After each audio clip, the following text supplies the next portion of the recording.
Good afternoon. My name is Mike Alexander. I'm honored to be the chancellor here at the University of Wisconsin-Green Bay, and I want to welcome you to this Tommy Thompson Center event. We're very excited always to have this. We'll begin with our land acknowledgement. We at the University of Wisconsin-Green Bay acknowledge the First Nations people who are the original inhabitants of the region. The Ho-Chunk Nation and the Menominee Nation are the original first people of Wisconsin, and both nations have ancient historical and spiritual connections to the land that our institution now resides upon. Today, Wisconsin is home to 12 First Nations communities, including the Oneida Nation of Wisconsin, Forest County Potawatomi, Ojibwe Nation communities, Stockbridge-Munsee Community Band of Mohican Indians, and the Brotherton Indian Nation. We acknowledge the First Nations peoples of Wisconsin. We're thrilled to have you here today. Every time we have a Tommy Thompson Center event, it is a big thing for us here at UW-Green Bay for a lot of reasons. One, as a university, it is squarely in our mission to make sure that we are bringing voices from all different perspectives here for our community and our students and our staff and faculty to hear, to consider, and then hopefully to spur on further conversations after what you hear. It's one of the great things that universities do, and we're really grateful to the Tommy Thompson Center for providing the opportunity to bring amazing speakers here like General Anderson to be able to spur these conversations. I'm also really excited in this case that we're partnering with our new Institute for Women's Leadership, and I want to introduce our new Executive Director, Pali Mua. Pa, if you could stand for just a second to be recognized. As many of you know, Schreiber Foods has made a tremendous investment in our institute. We're excited about that and what it means for the ability for us to support women leaders in our region.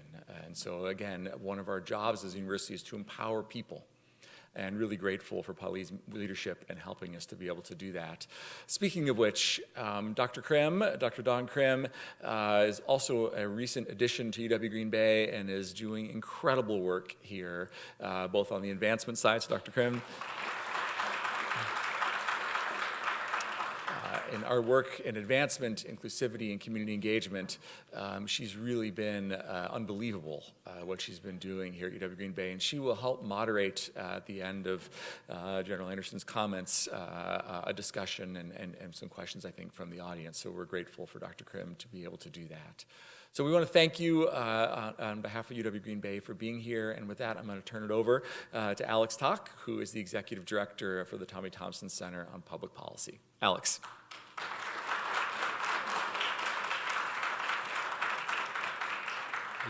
Good afternoon.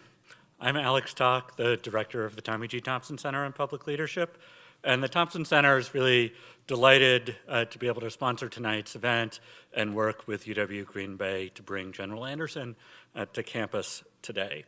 I want to thank General Anderson, Chancellor Alexander, Dr. Krim, the Institute for Women's Leadership, and really everybody at UW-Green Bay and the Thompson Center who helped make this event possible. Let me briefly explain what the Thompson Center is for those who may be unfamiliar.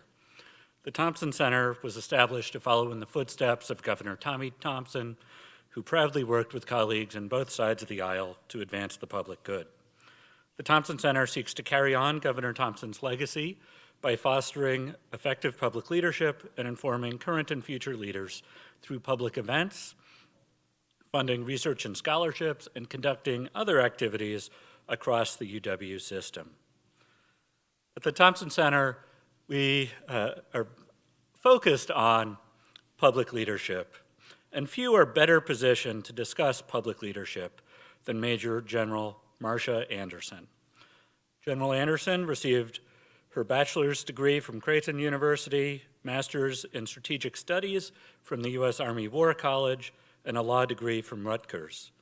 She was commissioned as a second lieutenant in 1979, beginning a 36-year career in the Army Reserve and on active duty.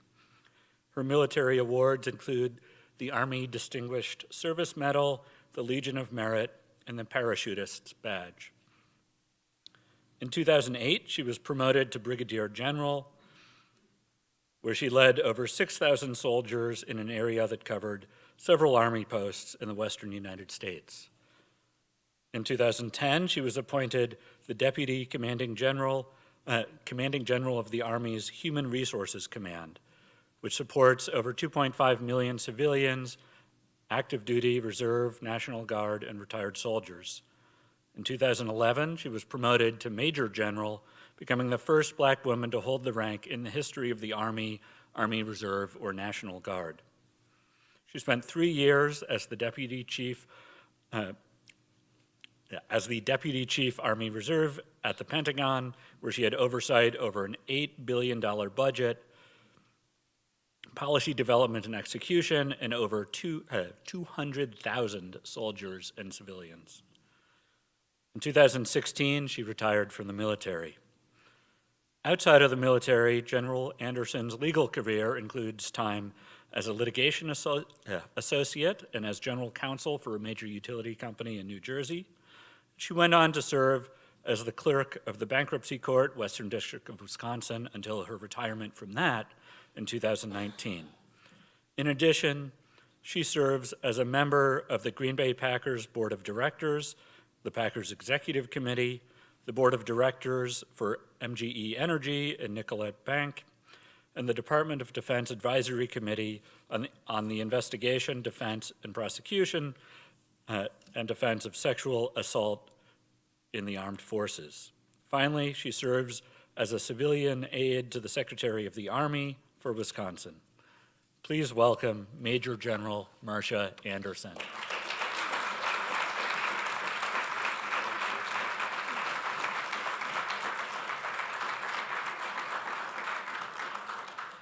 Thank you, everyone. Whenever I hear that introduction, I always think, they're not talking about me, really? When did I find time to sleep? But thank you very much for that introduction. Good evening, everyone, and thank you for joining me today. I especially want to thank the Thompson Center, the Women's Institute for Leadership, and the Widener Center for inviting me to share some of my experiences and thoughts on leadership. I hope that by using my life experiences, I can illustrate how we all need to think about leadership and leaders differently.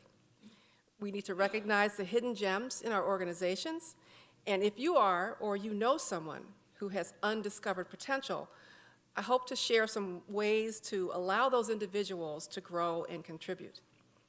So I'm here to talk to you about unlikely and unexpected leaders, and why if they cultivate listening skills, being more adept at reading a room, and strategic thinking, those things are critical for their future success.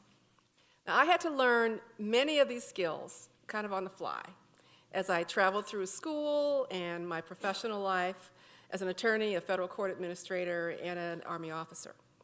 So first, I want to define at least my version of what I mean by unlikely and unexpected leaders.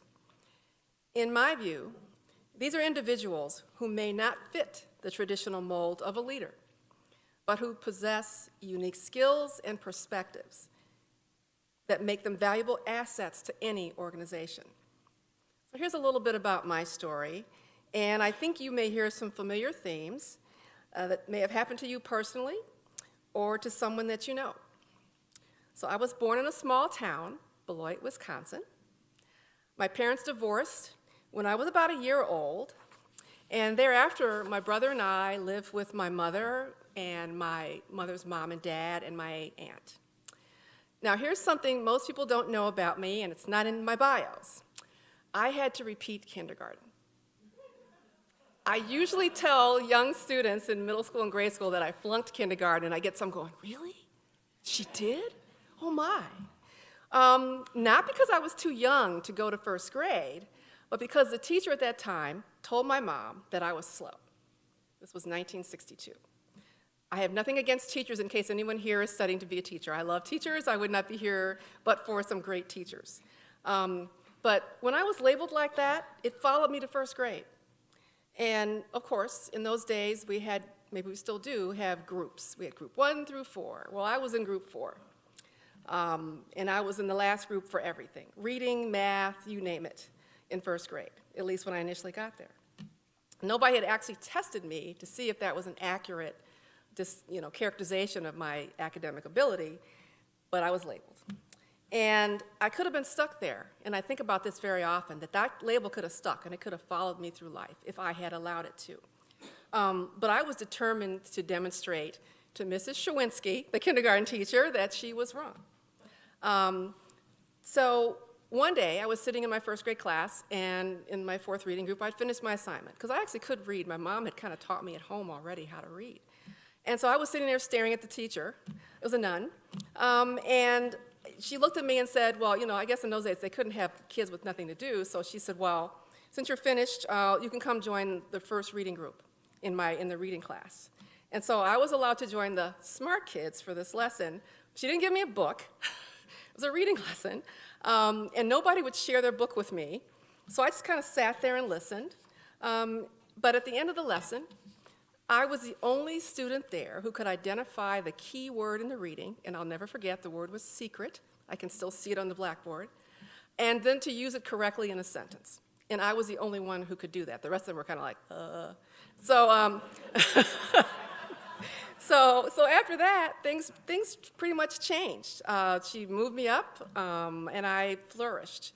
But you know, needless to say, that experience really motivated me in so many ways about people's expectations and lower expectations for you than are warranted. Because years later, and this was still motivating me all the way through high school and beyond, I earned enough advanced placement credits in high school so that when I started college, I was a sophomore. And then I worked to make sure I finished in 3 years.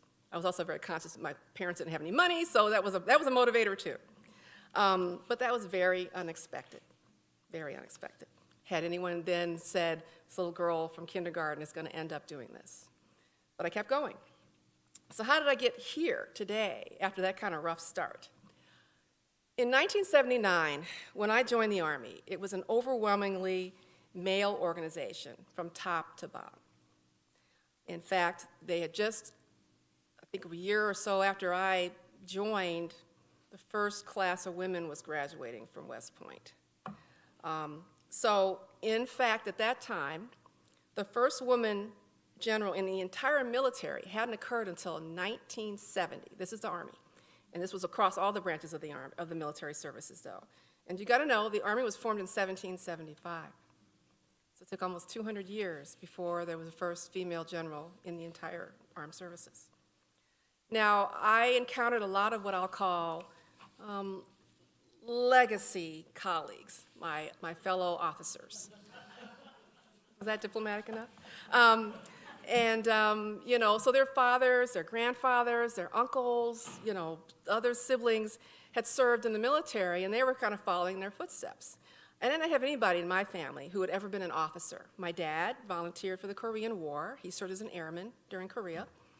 I had an uncle who volunteered. He did not get drafted for Vietnam. He joined the Marines with his buddy, and he served. But I had a lot of my colleagues who were graduates, not a ton, but a lot who were graduates of West Point, as well as I said, having family members who had already been members of the military. And so I was a graduate of the Reserve Officer Training Corps, otherwise known as ROTC, which actually provides the majority of new lieutenants in the Army. By comparison, every year West Point commissions about 900 lieutenants, which is approximately 20% of new officers. However, they are represented in the general officer ranks in larger numbers. But this meant that I didn't have anybody I could call for advice, because my dad, you know, he didn't serve at this level. And I also didn't know what I like to call, I didn't have the playbook. I didn't know the secret sauce. I didn't know, you know, the stuff that everybody else kind of knew, because they'd heard it spoken around at dinner tables, or they knew friends and family. So these things might have come naturally to them, but they did not come naturally to me. And of course, I didn't look like other people. And indeed, at that time, there were some who felt that I was taking a job from a more deserving male. Now remember, this was a different time. And then also too, a lot of the leadership styles were based on pretty much telling people to do things, which was not my personal leadership style. I felt that, you know, it was more of a democratic approach. I liked to have people trust me. I was really big about mutual respect, and I wanted to be a collaborator, because I felt that was the best way to get things done. So as you might imagine, I was kind of not, in tune with everybody else with that kind of leadership style. And it was a big adjustment, and often it was a personal challenge for me to find and own my space, but I kept trying. And I was successful in many ways. And I'll say that the training that I received in ROTC for somebody like me who was very shy, and believe it or not, I didn't like to speak to large groups of people. I wasn't the person who was always raising my hand in class. I was waiting until the teacher found me cowering, and I didn't want to answer. And so ROTC helped me with a lot of that, getting over a lot of that. And it taught me how to be responsible and to lead other people. And then to really get outside my comfort zone. As you mentioned earlier, I jumped out of airplanes, perfectly good airplanes. Would never have done it if I had not joined the Army. And the other thing about the military is, for me at least, it was good about challenging, as I said, you to try new things. But the other thing was they were really big on giving you feedback pretty much immediately and letting you know things you could have done better. And it wasn't, criticism in the sense that they were punishing you, but they wanted you to do a good job because you were going to be in charge of someone's son, someone's daughter, someone's friend, and it was important that you get things right.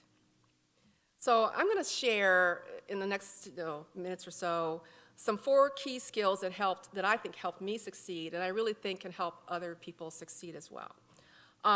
Being an active listener, and I'll talk a little bit about what that means to me in a few minutes. Reading a room, being empathetic and always respecting everyone, no matter who they are or what their job is. And then strategic thinking, which is huge. Now, I firmly believe that someone who is shy and afraid to speak up in meetings, or a young person who's new to an organization, I believe that they can still develop the skills necessary to be a leader.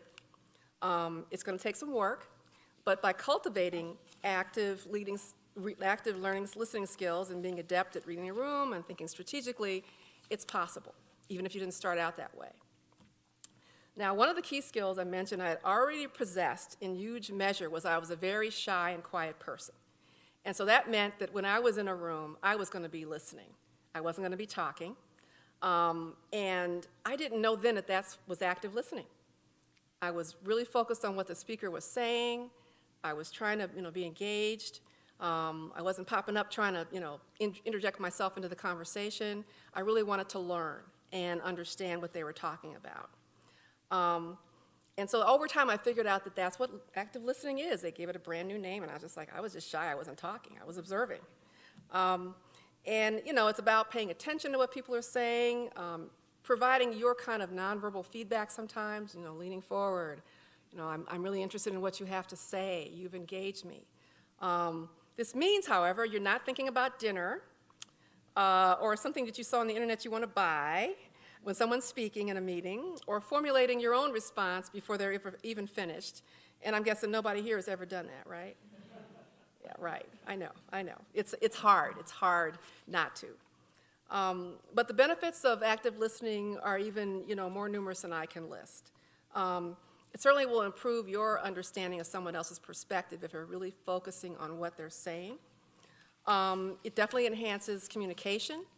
And when you're trying to collaborate with people, of course, it's really important to listen to what they're saying. I think it also increases trust and respect, and it leads, I think, to better problem solving and decision making, especially for teams. Because if you're in a team, you're given a project, and someone thinks that they're the overall leader, and they're going to tell everybody what to do, but they're not listening to your ideas, and there are probably some students in the room can relate to that. It can make it hard to get that project done in an effective way. Now, there are many successful leaders I could list, but I'm going to list a couple who are known for their listening skills. Oprah Winfrey pops to mind. If you've ever seen her interview somebody, she's known for her ability to connect with her guests and her audience, and she's basically using, active listening skills. If you watch her, she's in the conversations, she's listening to what they have to say, she's letting them know non-verbally that she's interested, and they keep talking. One you may not have thought about is Richard Branson, the founder of Virgin Group, who owns Virgin Airlines, and he's been involved in, designing and building spacecraft. And he's often spoken about the importance of listening when you're a leader, And he credits a lot of his success to his ability to really listen to other people. Now, another skill that I think is important for unexpected leaders to have, as I mentioned in my opening, is the ability to read a room. As I said, this is one of those things that also involves understanding nonverbal cues and adapting to the audience. By being able to read a room, a leader can better connect with their audience, they can communicate more effectively, and they can make strategic decisions based on the needs and concerns of those around them. Now, I have a tendency, and I still do, to naturally sit back and just closely observe, and I still do. Some people who've been in meetings with me are now going to start looking at me and going, that's what she's doing. She's just kind of taking in all the information. And I think about, the people who are talking, and I watched the room when I was, a young person, and to see, were these people restless? Were they bored with what the speaker was saying? What were their facial expressions? Because although a lot of us like to think we have poker faces, we really don't. There's going to be something. Were they leaning into the conversation, or were they kind of detached? Were they with the speaker, or were they kind of skeptical about what was being shared? I have a friend who's a retired police detective, and I've asked him questions about, well, how are you doing when you're talking to somebody? You're an investigator. And he says they learn in their training about what they call tells. And they use that to shape their questions, but they're really watching people for signals and signs as to whether they're being truthful, whether they're hiding something. So in a way, again, I think that's a good a talent to try to cultivate. And the easiest example I can think of is gamblers playing poker. They're looking for physical or verbal actions from the other players, and a lot of those are involuntary. It gives them clues to whether or not a person has a good hand, a bad hand, or they're bluffing. So, if you watch some of I don't watch poker on television, but I have watched some and have noticed that that's what they're doing. They're really observing the other players pretty closely.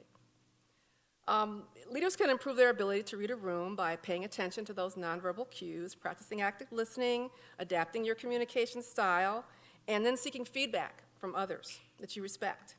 Now, I use this a lot when I was at the Pentagon. I was at the Pentagon for the longest years of my life. It's a huge place, 30,000 employees, lots of civilians who provide the continuity, because the military people cycle in and out every 3 years or so. So you've got a permanent civilian population there. And so I had to go into these meetings and figure out where was the power center really in this meeting. Because it was often not the person who was sitting at the front of the table directing the meeting. It could many times be someone else in the room, and I had to figure out, I learned pretty quickly who that was. And when I did that, I began to realize I needed to kind of speak to that person. I was still looking at the person at the head of the table, but my comments and my recommendations or my inquiries when I would ask questions were kind of directed to try to get that person's attention. So I was kind of speaking to them. One example I will share with you is I was on a task force while I was there, and it was about a bonus program related to recruiting. And there was a senior civilian who I knew him, who actually led the meetings, but the real stakeholder, the real person with the power was this 3-star Army general who was the senior officer in charge of all the generals who ran the functional areas like personnel, logistics, and operations. And in the Pentagon, reserve and guard generals usually are way at the end of the table, far away from the speaker, so there's a pecking order. So we're way down at the end. And I knew where he was sitting, and I thought, okay. So I picked my opportunities very carefully to comment. And also, again, I wasn't one of those people who felt I was going to talk for the sake of talking. I chose my comments carefully, and so that when I said something, it had an impact. So I kind of made sure I was doing that. And then over time, something funny began to happen. My seat got moved. It began to move down towards the other end of the table. This is no lie. And at first it took me a while thinking, what's the seating arrangement? Why did it change today? I didn't know what was happening. And I eventually ended up sitting right next to him. And then I thought, oh, I get it. And he later told me that that was deliberate on his part, because he would watch my facial expressions. And I am not a poker player. So if I thought something was just plain dumb, or the person who was at the meeting speaking was making up stuff, I was like, what? And he would look at my face and see that. And then that would either prompt him to say to me, well, General Anderson, do you have a question about that last comment? And I'm like, oh man, you're putting me on the spot. But there was a method to his madness, because he wanted to get to the truth. And he also knew that I was interested in the truth too. So that's how I learned how powerful it can be to use that technique. Find out who the power center is, make sure when you say something, you're not just flapping your lips. You're talking and you're asking a question to advance whatever is going on in that discussion. Strategic thinking is also a critical skill if you're trying to, become a leader or basically improve your leadership skills. Now, I know people talk about strategic thinking all the time. As mentioned, I have a master's in strategic studies from the Army War College, which really is about strategic thinking on a very, very 30,000-foot level kind of stuff. But when you're in the weeds, when you're down at the ground level, it's a little bit different. But basically, I learned about, long-term planning, goal setting, analyzing situations, how to solve complex problems and make strategic decisions. And whenever I had a chance and I was in a class about those kinds of things, I took copious notes because I was trying to learn. Because I didn't, again, have anybody in my family who had done any of these things. I was also the first person in my immediate family to graduate from college. So again, I was, kind of blazing trails. One strategic tool I used a lot at a place like the Pentagon to improve my chances at a meeting and getting the outcomes I thought were better. Because a lot of people in the Pentagon, like any other large organization, are going to have an agenda. Not that these people have bad agendas, but they, had been there so long, sometimes their agenda wasn't necessarily the one that I personally felt was the most responsible in terms of our responsibility for managing and spending taxpayer money. So there's a tendency in places like that to put things on a consent agenda.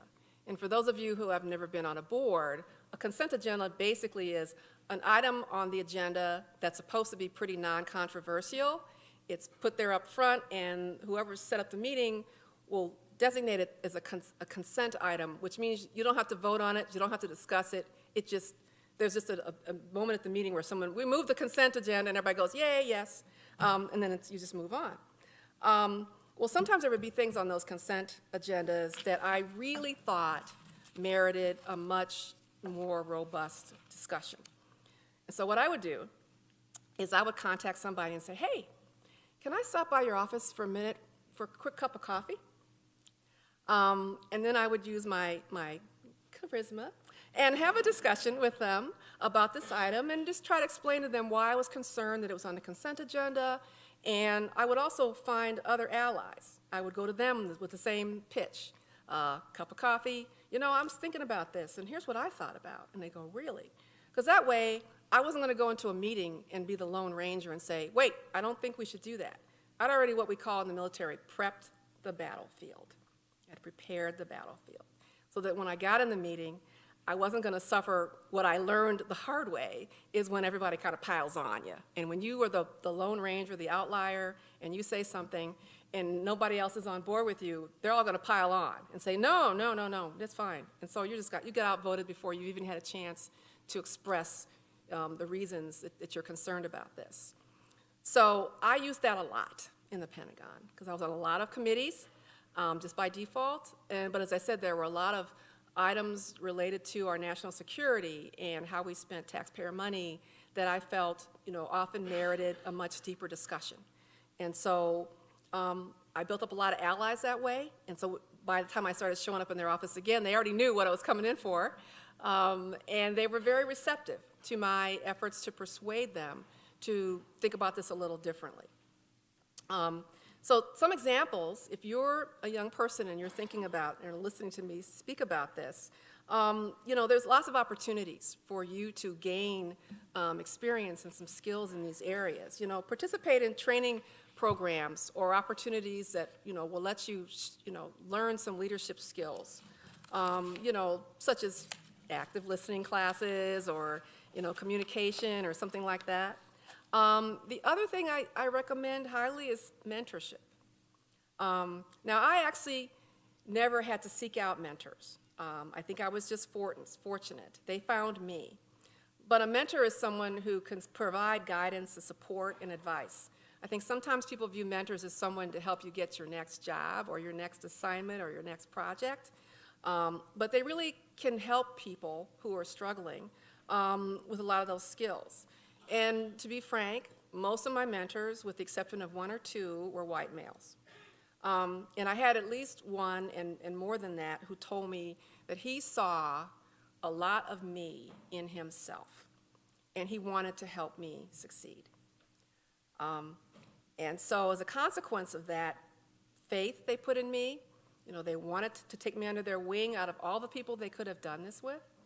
I felt it was my responsibility to not just meet expectations when they recommended me for a job or a project, but I felt it was imperative that I consistently exceed expectations and produce great results. How did I do that? As I said, I didn't have a lot of people that I could, phone a friend thing. So I used a lot of the sergeants. And if you're in an organization, those are going to be the people, the clerical staff, the lower level supervisors. They're the people who I found were the subject matter experts. I found that my fellow officers would sometimes try to tell me they knew stuff, or they would tell me the wrong thing on purpose, sabotage me, or they were well-meaning, but they really didn't know what they were talking about. So I spent a lot of time talking to the sergeants, talking to the warrant officers who are our experts in the Army, at least, on things. And I would ask them questions, and they never treated me like anything was a dumb question. So when I had a project that a mentor had given me to do or an assignment, I would, find out as much information as I could about the project from them, and then I would go to the people who were actually doing the work. And I would ask them a lot of questions. And I trusted them, because a lot of lieutenants, when they come into the military, or ensigns who are from the Navy, assume because we have a college degree, and a lot of the sergeants don't, that we're the smartest person in the room. And that's a mistake that you can make even in a corporation or a business where you are the new person in the room.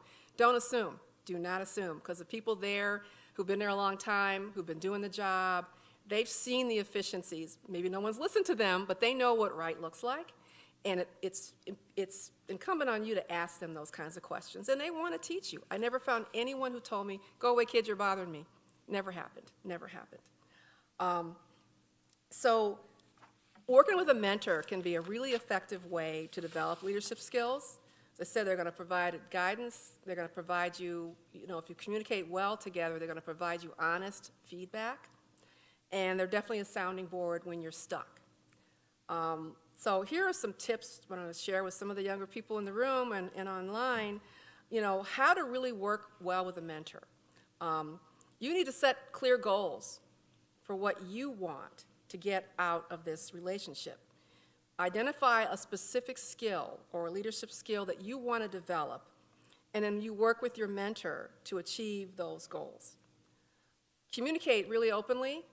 You've got to have open and honest communication with your mentor, and along the way, this whole honesty involves sharing your challenges, your successes, your progress, things that didn't work out, because that two-way relationship with them is going to help you improve things when you do it the next time. And definitely, definitely, definitely be receptive to feedback. And that's hard for us to do as adults. You don't like hearing, as one of my girlfriends used to say, the true truths.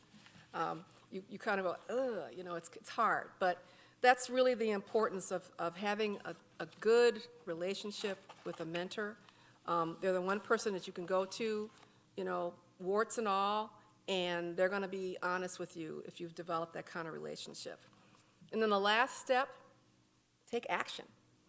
Apply what you learned from your mentor and actually put it into practice. Sometimes we'll, do the bobblehead thing when someone's telling us something, but the harder thing to do is to really put into practice what they just shared with you. So how do you find a mentor? I have a lot of people to this day who still contact me. I retired in 2016 from the Army, and I've had people contact me. I had someone once contact me because he knew a lieutenant in Korea who was having a hard time. I didn't know her from Adam. I didn't even know him. He found my email on the global, as we call it, and he contacted me and said, can you please help this lieutenant? She's having some challenges. So I reached out to her. Poor lieutenant, she never had a general just call her out of the blue, so she was a little shocked. But once she got over that, we had a really good conversation, and I like to think that I was able to help her somehow. But look for a mentor, and it's important to find somebody who definitely has, obviously, experience and expertise in the area that you want to develop, the areas you want to develop. And sometimes it's as simple as, in the Army, the general officers, there's a management office for us, and they have on file all of our bios. And so what I would tell a lot of my mentees, because a lot of my mentees were not in my area. I was a personnel officer. I was HR in the military.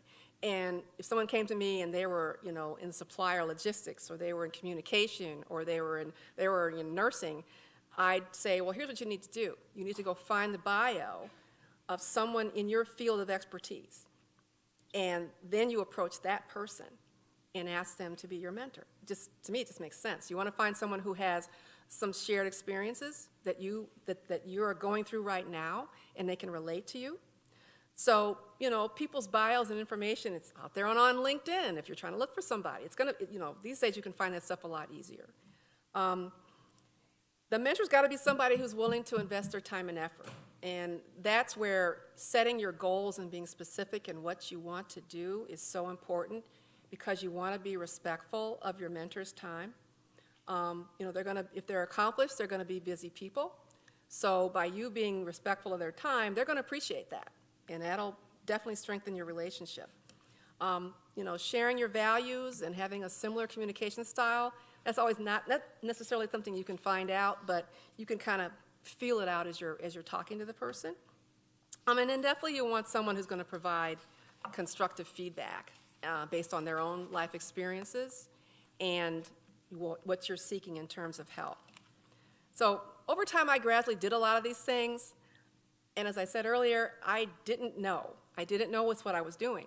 It just was kind of a natural thing for me to seek out people, as I said, for help.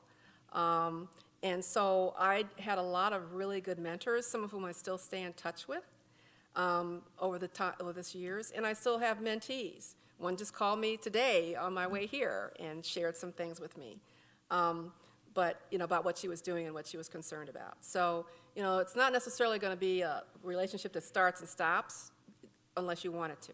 It can last for years. Now, leadership roles.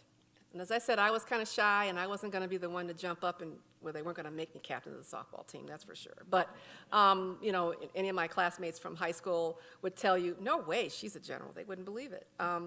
But I wasn't going to try to take on leadership roles. But you have to kind of try to do that, to step up. There's people who will always promote themselves. And in a way, you have to kind of break out of your shell and do a little promoting of yourself as well. Because leading a project is a great way to learn, or to work with a team is a great way to give you a valuable experience. And again, it's kind of stepping outside, and I know how that feels, stepping outside your comfort zone to do those kinds of things. During my career, whether it was as an attorney or in the federal courts, I made it a point to seek out tough assignments. And I'll share what I mean by that. When I was a captain, which meant I had been in the Army about 8 or 10 years at that time, I talked to my brigade commander, who's a colonel. So that's one level below a brigadier general. And I talked him into allowing me to take over a basic training unit. So that's the drill sergeants you probably have heard about if you watch Officer and a Gentleman. They're not as bad as him. So those are the kinds of people, they train brand new privates. And I wanted to run one of those units. And I knew I would probably be the first woman to do this. And so I had to sell him on this idea. I literally had to sell him on this idea. And so we made a deal. Because I knew as the personnel officer in this unit, I knew when the next opening was coming up, and I knew it was in about 6 months. So he said, well, what what can we do here? Because he knew he was going to get some pushback from people. And I said, tell you what, your supply area is a mess. I mean, it literally was a mess. Now, in the military, you get issued lots of stuff, and you sign a little paperwork, and they give you things. And it's supposed to be, they need to have things organized. So that's where all the, the weapons are. That's where all the, the other equipment is, the protective gear, and things like that. And this area was a mess. I said, okay, I'll clean it up. Now, when I walked out, I thought, what did you just get yourself into? I'm a personnel officer. I don't know anything about logistics at all, other than I go in there and I sign a piece of paper and they hand me a gas mask. So I said, okay, I'm gonna go clean this up. So I went down there, and it was not clean, first of all. I made them clean it up. I sat down with them. I told them, people didn't necessarily think the most or the best of those people, because they weren't drill sergeants, because the drill sergeants were the top dog. But I told them that they were just as important, and that I was going to help them get to school, because they were always on the last order of merit list to go to school, and I was going to go in and fight for them to get their education, because you have to get certain levels of professional military education in order to advance. So I went in and was going to fight for them to get those classes. And when you take over the supply function in one of these units, you and the outgoing captain have to do an inventory. And then you sign, I would sign to say that everything on this inventory sheet was here. Well, when we got to a certain part of this inventory, there were a bunch of toolboxes. I don't remember what was in them anymore, but they were locked toolboxes, because everything's locked. And, he said, well, everything's there. And I said, well, I need to look in those toolboxes. Well, we don't know where the keys are. Just go ahead and sign for it. And I went, no. So I looked around, and I found a hammer and a screwdriver. And I started to approach one of the boxes. And he says, what are you doing? I said, I'm going to open the box. Suddenly they found the keys. And there were things missing from the box. So I said, okay. And he ended up writing a check for the missing tools. That was his problem. Those are the kinds of things I sometimes found myself having to do when I decided I wanted to step into a leadership role. I not only had to prove myself, but I had to sometimes, get by people who were kind of setting up obstacles for me. A lieutenant colonel was in charge of these 4 units. So there were 4 captains, and there was a lieutenant colonel who was over all of us. And he was not thrilled that I was being assigned to his organization.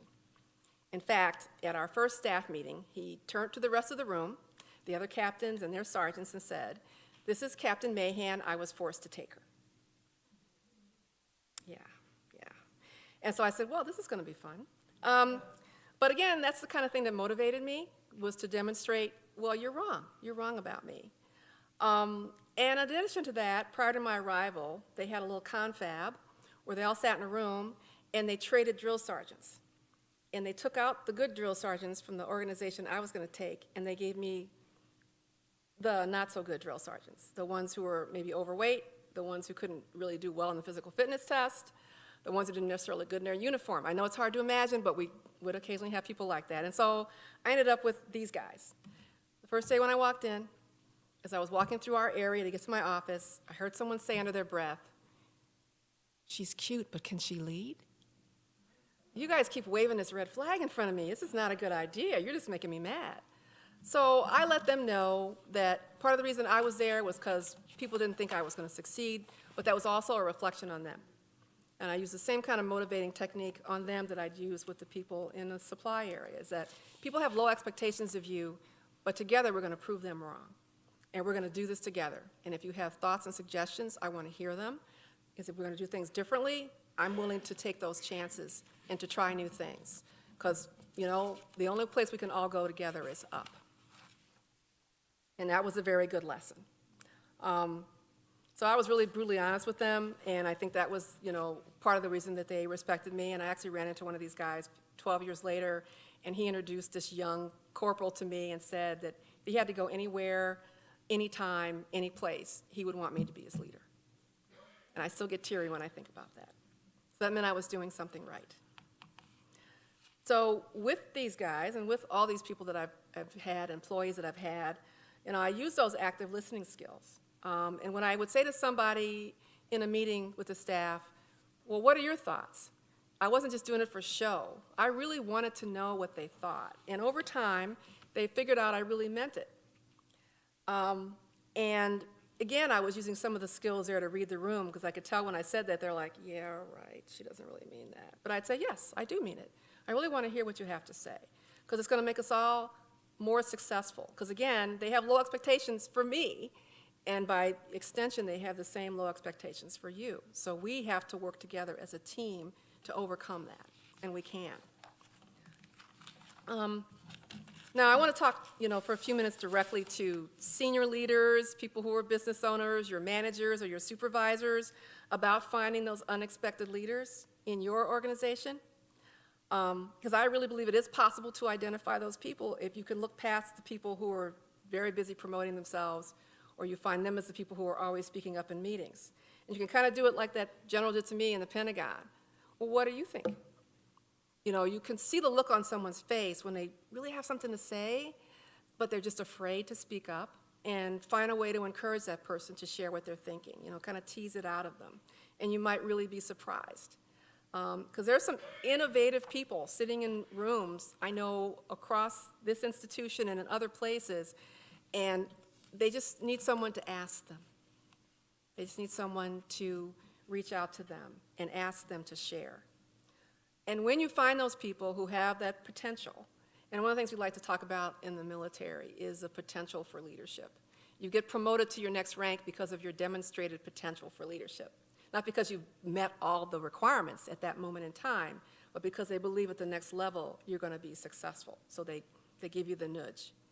So find those unexpected leaders. Either be a mentor to them, or find someone that you know who would be a good mentor for them. And teach them, let them grow. Give them opportunities to expand their skills. Encourage them to get outside their comfort zone, and help them. As I mentioned, one of the most important things to do is not just to give someone a job or an assignment, but it's to check their progress.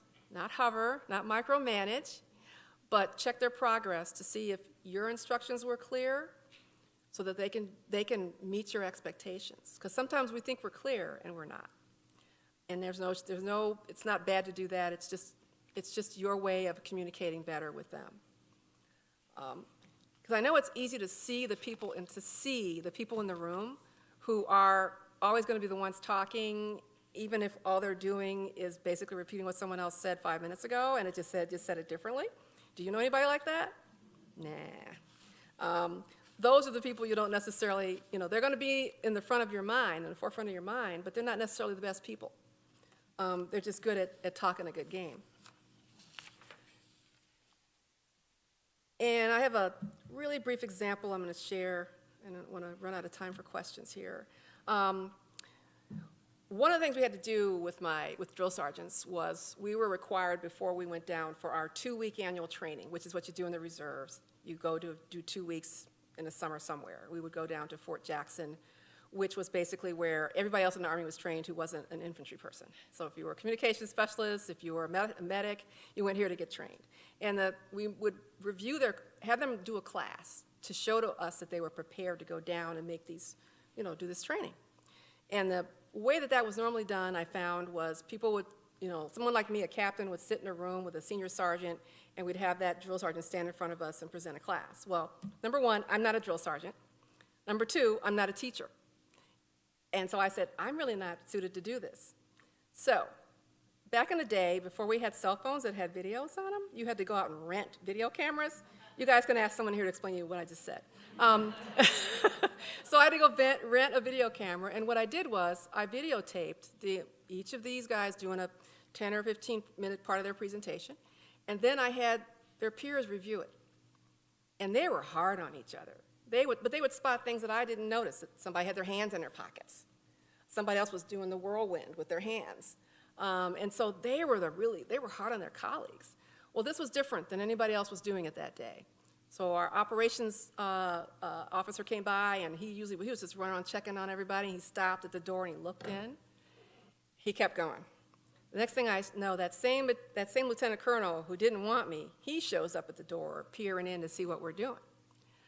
And at the end of the day, we'd finished, And my drill sergeants were really happy with the outcome. They were really excited about that this was a new way to do things, and they felt like this really helped me with my presentation skills. And so I had a little outbrief with them, and they obviously went and told their buddies. Because then when we all got together, all the officers got together, the only comment the lieutenant colonel made was, well, today I saw some good training. We say that in the military, good training, said, and some innovative training. And he looked at me, and that's all he said. But that's what happens when you take a chance on somebody who says, well, I know you've always done it this way, but what about this way? And that's those unexpected leaders. They're sitting there thinking these things, but they just need someone or an opportunity to pull it out of them. So I'm going to get to close here in a few minutes. Throughout history, we've had a lot of leaders who rose to prominence despite being, untraditional in terms of being a leader. They might not have been at the top of their class like me, and I never was in school. I did pretty well, but I wasn't super at the top. And so, one of those examples, you may, if you're in business, may have heard of Ursula Burns. She was the former CEO of Xerox. Yeah, I know Xerox. She started as an intern with Xerox, and she worked her way all up through the corporate ladder to become the first African-American woman to lead a Fortune 500 company. I consider her truly an unexpected leader. Yes, I'm a Packers fan, but I have to mention that Tom Brady, the former quarterback for the Tampa Bay Buccaneers and the New England Patriots, he was drafted in the 6th round. And there were no expectations for him to turn into the star player that he became. And also, he was a leader for his team on the field. I mentioned Oprah Winfrey earlier, and she overcame a very difficult childhood and a difficult experience in media as an African-American woman to become, she can probably buy a lot of those people that, didn't give her a chance back in the day. And then this one, I really love history, and I love reading biographies. And I mentioned Harry Truman, who was our 33rd president. He was very shy as a child. He was kind of sickly, so he pretty much stayed indoors, and he didn't play in roughhouse with the other kids. He read a lot. He played piano. He was actually rejected from West Point because he had terrible eyesight. He did serve in the military later, but he wasn't accepted at West Point. He never actually graduated from a 4-year college. He actually took some classes in typing and bookkeeping and shorthand for about a year and basically ran his family farm. He had worked as a mail clerk and a bank clerk in his career. He had at least 2 businesses that he started that absolutely failed. He became our 33rd president. He eventually was a county politician. He became a U.S. senator, vice president, and then when Roosevelt died suddenly, he became president of the United States. Someone I would certainly say fits the mold of an unexpected leader. So I think those examples kind of demonstrate that, success is not always determined by the traditional measures, and I think we need to get away from that. It's about the determination you have. It's about what's in your heart. It's about, not labeling people like I was early on and giving people an opportunity to succeed and excel. It's about people like me who realized I needed to kind of learn things. I didn't have the resources at home to talk about this. I didn't have, people in my family who had served in these roles or gone to college and got a master's degree or a law degree. So I had to kind of figure this out on my own. So just to conclude, I want to just reiterate that, unlikely and unexpected leaders are out there. They possess unique skills and perspectives that are going to help organizations be successful. They're truly going to be valuable assets. And if you're one of those people, it's incumbent on you to try to improve the areas where you do not have the greatest strengths, whether by going to classes in it, finding a mentor to help you, being observant, watching people who are good leaders and trying to emulate a lot of the things that they do, and then just kind of taking the time and investing in your own personal growth. I know there are people right now in this audience. I know it. I know there are people who are watching remotely who are in the same boat that I was. And also there are people who are in leadership roles or who are managers or owners of businesses or in academia, who would benefit from having these people in your organization and encouraging them because I really believe that this is how we as a country are going to continue to excel. Our communities, our states, our nation, because we're going to leverage all of the talent. That's the way we benefit, when we leverage everybody in our communities, in our state, and in our nation, because that's what makes us different from everybody else. So I'm going to leave you with this. This is your call to action. Let's make it happen. Thank you.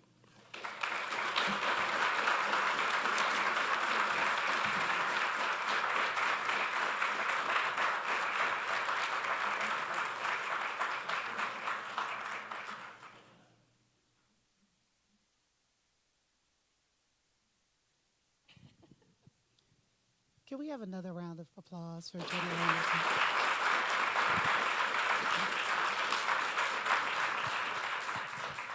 We have a little time remaining, but I want to be sure to get to your questions. We have a gentleman here who will bring the microphone to you so you'll be able to ask questions. And right there, bold and direct. I would assume that you, with your resume and everything you have been post or attempted to be posted in corporate America or private sector, what kept you coming back to the public service to really good with the public here? You're absolutely correct that the board approached me, but I really feel very strongly that it's important to give back. It's important to do things that are required of something that's greater than I am, and that means service to me. And I wish more people would consider it. Yeah, it's not glamorous. No, you don't become a millionaire doing that. But, you know, at the very basic level, someone's got to make sure you have public services. Someone's got to be there to school for it. Someone's got to be there to, create laws that will benefit all of us.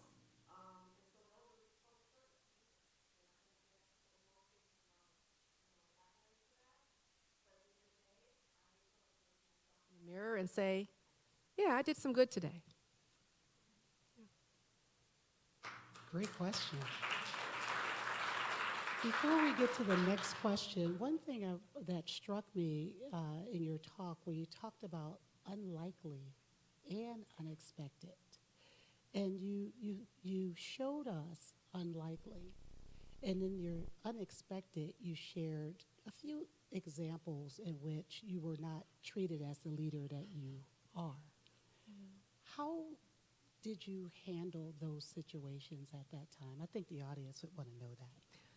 Yeah, I mean, I did share with you some experiences that were not so good, and they could have been kind of crushing. Because I'm at heart, I'm a people pleaser. You know what I mean? Some of you probably know that about yourselves as well. And so it was hard for me to accept that people didn't like me.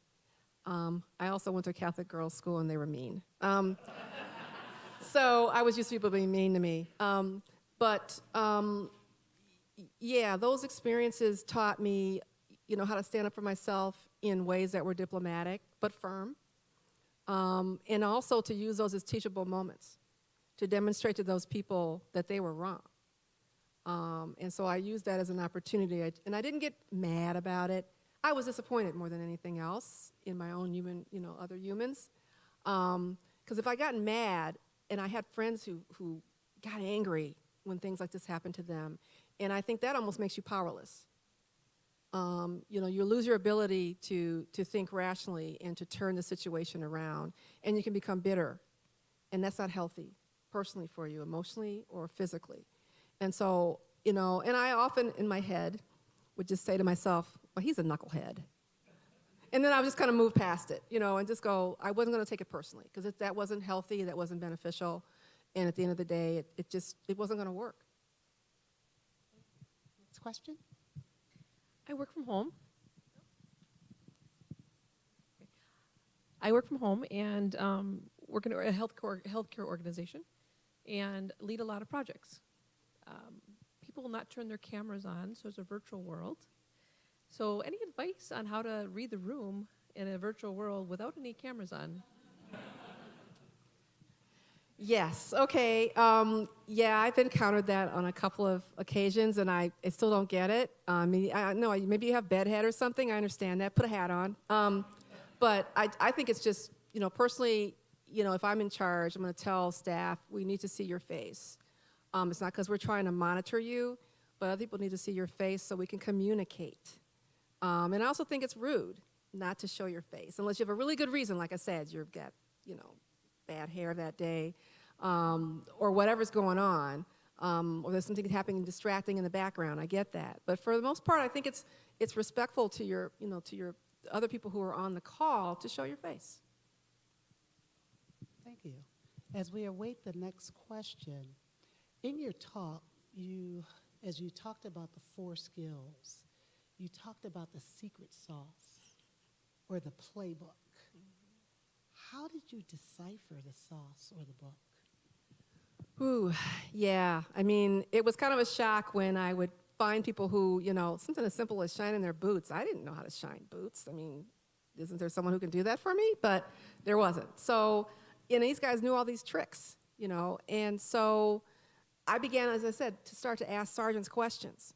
Even though they weren't officers, they still knew how things were supposed to be done, even if they weren't officers, because they'd observed people over the years, and they could share those observations with me and the lessons they learned from it. And then sometimes I would just ask, flat out, how did you do that? Or why are you doing that sometimes? So, I just kind of had to step up and ask the questions.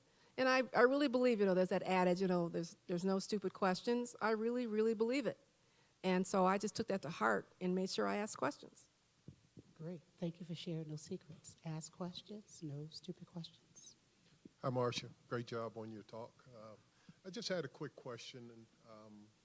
Oftentimes, leaders are appointed, and sometimes people can be in their space for a very long time and feel they're ready to become leaders, but don't know how to broach that conversation with senior leaders above them, or they're looked at as overly ambitious, which is not always a great thing in the workplace. But if you say nothing, then perhaps nothing will happen. But if you do say something, now you're trying to perhaps butt in front of the line or overshow what you're capable of. So can you just talk a little bit about that from your perspective as a leader? Yeah, I mean, that's a tough one, but, I think of it, a lot of it is about, we talk a lot about allyship, and finding people in an organization who would be supportive of you, if this is you personally, who are seeking to go up to the next level. People can be your champions, who are going to be supportive of you, and I didn't necessarily have the same experience, but I knew people who were jealous of the fact that I got promoted, even despite the fact that I'd done all this hard work, and I put the time in, and who just flat out told me to my face that they thought that I got there because of how I looked or whatever. But truly, I do believe that it's important to build those relationships, and to have those supporters who can then stop the naysayers and say, no, X did work hard for this. X has done this. You don't know that about X. You're only seeing what you see. Because a lot of those same people who will be critical of you, they don't know everything about you. And so it's incumbent on you to kind of build those relationships and create a space where, when that time comes and you are feeling emboldened enough to say, hey, I think I'm ready for this next step, you don't meet with so much resistance and pushback. I really enjoyed your talk. I tried to listen to every word you said very meaningfully. I'm not a good listener, but I will go home today with the message you gave me today. I have a question for you. Did you consider running for US president?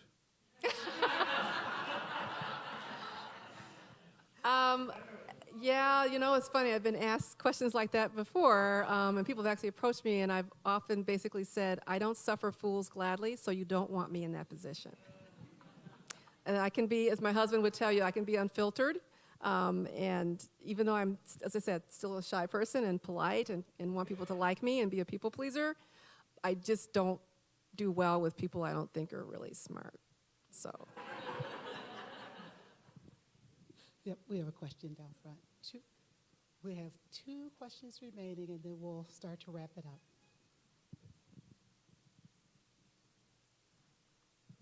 Hi, I'm Abby. I'm the head volleyball coach of this awesome group here. And so I think I messaged this to them today about before going. It's my goal, it's my why as a coach to get them to be future leaders. But any opinions, any thoughts, because they're already leaders, Division I volleyball players working really hard, but the importance of them to continue to push so that they can be in positions like you have, because we don't have enough women in leadership. a lot of things I'm going to repeat what I already said, and I saw some of you were taking copious notes. Yes, thank you. That's great. You need to be a lifelong learner, and not just, as my grandma would have said, book learning, but learning from people around you who have had experience that you can benefit from, and not being afraid to ask them, because sometimes we're afraid to approach people. We think, when I was in college, I would never talk to the chancellor of my college or the president of my college. I'd have been terrified.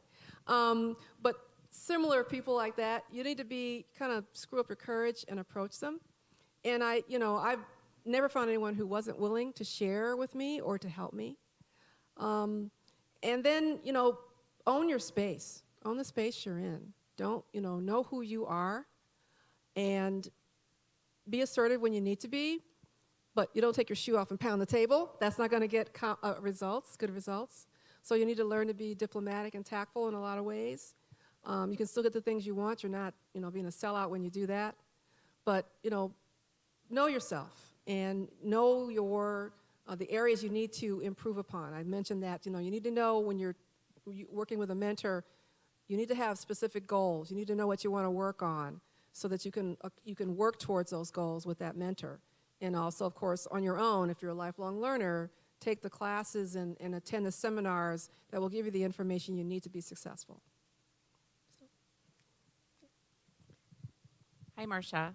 Hi. Thank you for this presentation. It was really enlightening. You had mentioned leadership style, and you'd also talked about the traditional leadership style of the organization you were in. One of the things specifically that sparked a light for me was empathetic leadership, and I'm curious how you were received and overcame probably how you were received as an empathetic leader. How did you use that in such a traditional leadership environment? I think, people that were junior to me, or, subordinate, I should say, were sergeants, or as I got, more senior junior officers, they were thirsty for someone to empathize with them and to remember where I came from. I was them once. And so, I would share that with them and, let them know I understood where they were coming from when I had interactions with them. And that I didn't think, as I mentioned earlier, that I was better or smarter than anybody else, that we as a team were going to be successful. And so that's how I handled myself with subordinates. And also sometimes when I was managing up, I would find things, a lot of leaders, people are afraid to talk to them, to have an ordinary conversation with them. Just, they're always wanting something from them. And I would go up to them at, events and just have a conversation about football. I didn't want anything from them. I would just talk to them as people. So I would just approach people the way I wanted to be treated, and I would treat them that way. And when I asked them for their opinion, as I said earlier, I meant it. And they knew I meant it. They knew I wanted to know what they had to say. And I would often act on it. And when I did act on it, I would give them the credit for it. If it didn't work out well, it was on me. If it worked out well, starting snuffy, and all of you guys, I'm going to tell the commanding general it was your idea, and he needs to give you an award. So those are the kinds of things I would do.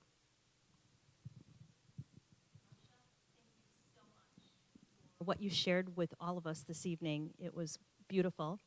And also for being such a courageous leader.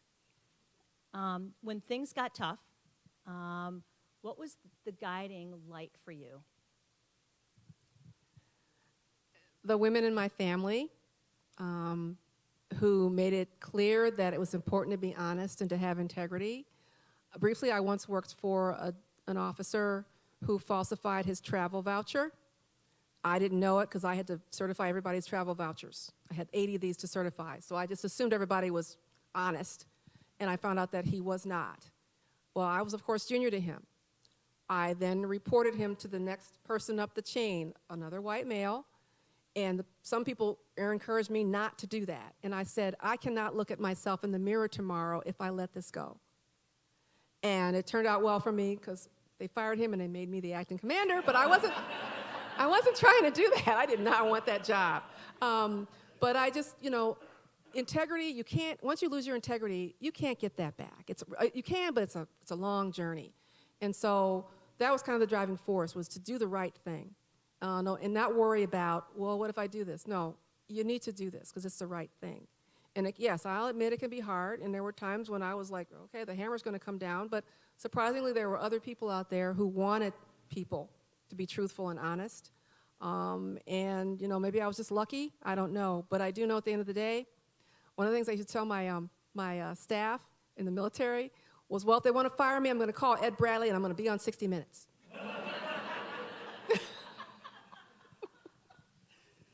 I love it. Thank you very much for the questions. In closing, I'd like to thank the Tommy Thompson Center and the Schreiber Institute for Women's Leadership for collaborating on this event. The mission of the Schreiber Institute for Women's Leadership is to advance women both personally and professionally at all stages of their career and life. We also believe that when women rise, we all rise. For more information on upcoming events and opportunities, please check out the IWL webpage and social media outlets. Mark your calendars for Celebrate 2024 on May 16th. Can you all give one more round of applause for Jenny Anderson?